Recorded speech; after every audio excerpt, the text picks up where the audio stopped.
Now it's anybody's game. You know, desRow, we've seen him play. He's really, really good. Um, he's consistently good. This is a big thing about desRow is that he's lived in Korea, he's trained in Korea, he's played very, very well there. Obviously, he's in Premier League here in WCS North America, 2014 season one. And honestly, I'm a big fan of both these players. I'm a huge fan of Mark, and at the same time, I'm also a huge fan of Simon. So I mean, I can't sit down and say pick sides and go, okay, well, one or the other is better than the other. I want to see both win. And it's hard for me as a caster to look at this and go, okay, well, how am I supposed to be unbiased? But I like both these players. Both have been really, really generous to me and shown me a lot of hospitality when I've gone to live tournaments with them. So. This is going to be anybody's game right now. Jig's shown that he can play his A game, and he has.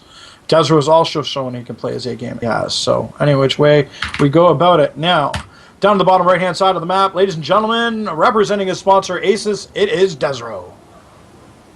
Yep, and over on the top center of Polar Knight, we have our Blue Zerg representing Team Killing Spree. It is Jig. Yeah, they've got to be really happy with his performance. desRow and his sponsor Asus, again, also really must be very happy with his performance. He's been playing very, very well as of late. He's been practicing hard, getting out on the ladder and grinding away like a boss, but also entertaining his fans as well. Jig, likewise, also doing the same thing. So, desRow, this game around on Polar Knight, okay, it's going to be a little bit different. It's not like on Daedalus Point where one particular player has a huge, huge advantage against the other. Blink Plate can work on this map, so he can have an advantage this way.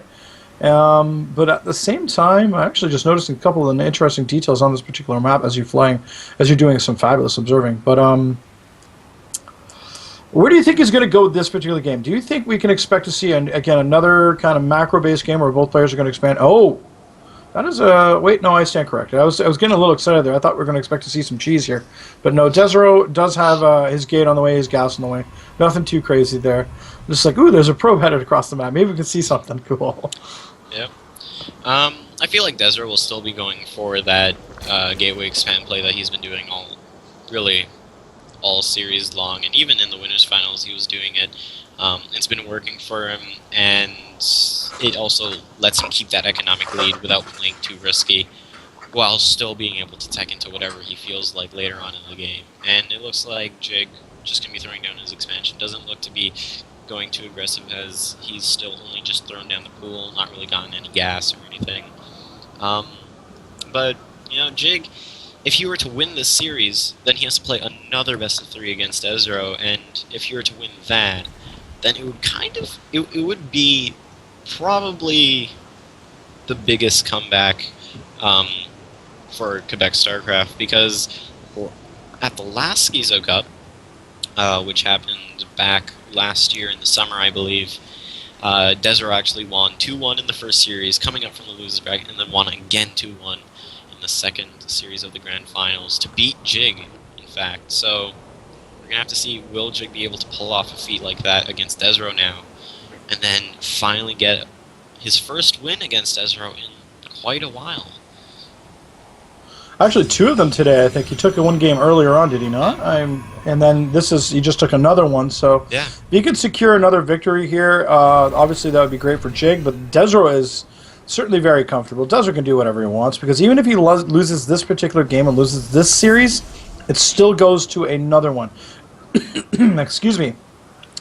desRow does have the advantage of a double elimination. So since he's in the winner's side of the brackets, even if he loses, it'll, so to speak, knock him down to the loser's side, and then he gets kind of a rematch. So desRow is going to throw down his Nexus, of course, getting that up and running. We have additional gates going down as well. I stand corrected. It is a Stargate that has gone down as well.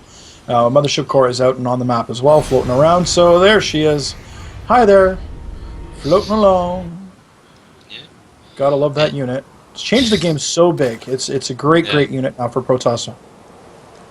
Yeah. Well, now with the Stargate, I feel like desRow, he might actually just try going Oracles. Like maybe just get a Oracle and then transition to Phoenix, just because Oracle on this map is just so good, only because of the fact that there is a lot of open airspace down the sides. on both sides, especially behind the main base. There's a lot of just empty room that an Oracle could sit there, build up energy, come in, kill some drones, leave, and then maybe even come back. Yep, and it looks like Jig is going to hold the center of the map, but like you're saying, Oracle is a great choice, but he's actually opting to go with Phoenix. It has worked for him in the past, earlier today. Mass Phoenix, pretty good units, right? So he is, of course, going to mop up some Overlords first. This is a good choice, and I gotta like the fact that the Jig was able to get his Overlords over there, be able to get some quick scouting information. I think he's going to actually, well, we're not seeing it yet, but we'll show it in just a couple of seconds as this Phoenix, I'm sure, is going to hunt down some additional Overlords.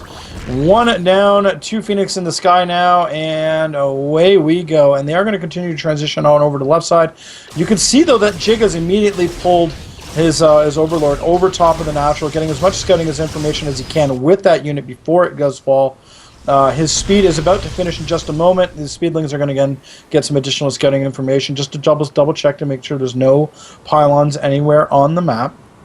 But something that he's done really, really well is he's got these spore crawlers out very quickly as well. So he's not going to be losing units like he has in the past to this Phoenix play by desRow. Yep. Right now, Jig just a little bit supply blocked here, needs to remake his Overlords, going to be doing just that. Lair on the way, and +1 missile attack. So right now, Jig, he's looking to be in a pretty good spot. He has Spore Crawlers at all of his bases, but the Spore Crawlers at his bases can only do so much versus the Phoenixes killing off his scouting Overlords. Right now, Phoenix, they're going to be coming over into the natural, going to try seeing if they can pick something off, but not really going to be able to. And while this is going on, Jig going to be getting a Zergling run by into the main base here of desRow. Yeah, this is going to be fantastic for desRow. He's going to immediately pull these workers. It's going to be fantastic for Jig, but desRow is going to pull his workers. He's going to recall some of his ground forces on over to help take care of this, but not without losing some lings in the process. This is certainly not going to win the game here for Jig, but give him some good scouting information. But desRow is still having to manage with it, and that is going to occupy some of his attention. He's not able to micro his Phoenix at the same time. I stand corrected. Meanwhile, at the same time, he is going to take his Phoenix and head them on out. I just love how these players love to do this. I say something, they immediately change it. But this obviously goes to show that desRow has uncanny ability with multitasking all of his units at the same time. And likewise with Jig, though, as he did get some good scouting information, but now he's going to have to continue with his defense. Yep.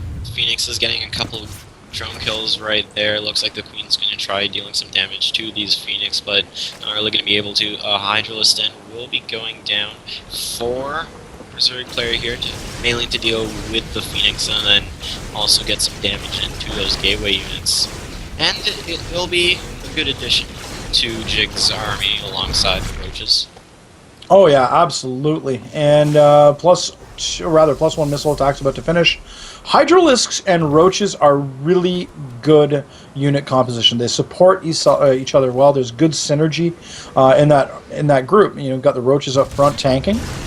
You've got the Hydralisks behind cranking out the DPS. I mean, of course, they're really, really weak units. They don't have a whole lot of hit points, with only about 80 hit points in total.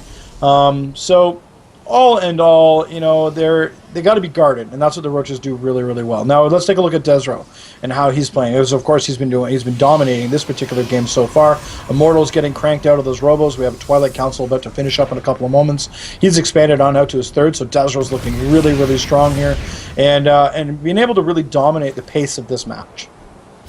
Yep, right now Hydralisk coming out of the third base will be able to deal a little bit of damage to those Phoenix. It looks like they might be able to get away, so Hydralisk just a little bit too slow to catch up to them. Right now, Galal Constitution and Muscular Augments, yep. Yes, going to be finishing up there, and it looks like Jig going to be coming over towards the third base here, going to try seeing if they can get a couple probe kills, and one Void Ray going to be scaring off Jig here. So that third base is going to live for now. It's amazing what one Void Ray can do, eh? There is a good-sized force here. The Immortals are quite good against the Roaches, so they'll need to get tanked out about as quickly as they can. Photon Overcharge is going to go down Time Warp and Force Fields here, trying to bracket these forces back, and immediately Jig, recognizing that he does not want to engage in this, is going to back right on up, and this is going to buy desRow the time he needs to continue to further augment this army with reinforcements. However, Groove Spines is being researched. That will give those Hydralisks the much-needed additional range they surely do enjoy.